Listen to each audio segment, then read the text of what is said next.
Musyawarah Daerah Komite Nasional Pemuda Indonesia KNPI Kabupaten Pidi berakhir ricuh. Selain pembakaran atribut KNPI, peserta musda juga saling dorong-mendorong hingga dibubarkan oleh polisi. Musyawarah Daerah Dewan Pengurus Daerah KNPI Pidi ke-13 di Oprum Kantor Bupati Pidi ricuh. Arena musda mulai memanas sejak hari pertama digelar musda pada Sabtu 12 Juni kemarin. Video musda KNPI Pidi beredar luas di media sosial. Kemudian ada pengurus KNPI Pidi yang membakar atribut KNPI di luar arena musda. Namun situasi musda KNPI Pidi ke-13 semakin panas pada Senin sore setelah ada hasil perhitungan suara calon ketua pada putaran pertama. Suasana sidang musda KNPI banjir interupsi dari peserta. Sebagian meminta sidang diskor, namun pimpinan sidang tetap melanjutkan karena bukan waktu istirahat dan sholat asar. Kemudian peserta musda mulai terjadi gesekan miskomunikasi sehingga saling dorong-mendorong yang berakhir ricuh dan terpaksa dibubarkan oleh kepolisian. Ketua Demosioner KNPI Pidi Teguh Syawal mengaku sangat kecewa dengan kejadian di arena musda yang berakhir ricuh sesama peserta.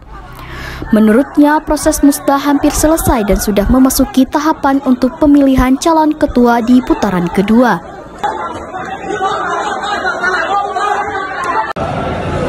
Ya, saya sangat kecewa dengan hasil pleno keempat di musda ke-13 KNPI Pidi. Sebenarnya tadi sudah selesai di putaran pertama lagi perhitungan, tapi ada sedikit interupsi, jadi agak sedikit alot, tapi nggak alot fisik. Tapi tiba-tiba saya ada video di sini rekaman, ya tiba-tiba ada yang melempar kursi. Akhirnya menjadi deadlock dan keluar selesai prosesnya.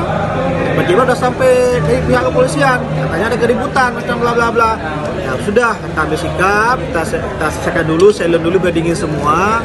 Insya Allah saya dengan teman OC dan SC dan MP KMP akan menjumpai Pak Kapolres untuk mencoba diskusi bagaimana tentang kelanjutan ini.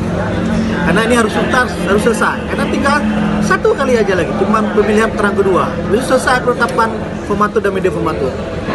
Teguh Syawal menambahkan untuk sementara proses musda KNPI Pidi ditunda sementara hingga batas waktu yang tidak ditentukan.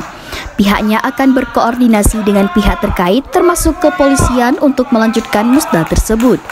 Diketahui dua calon ketua yang ditetapkan pimpinan sidang musda untuk maju pada putaran kedua yaitu Muhammad Fajri dan Zulkifli.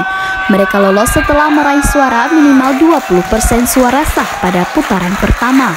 Dari Kabupaten Pidi, tim liputan melaporkan.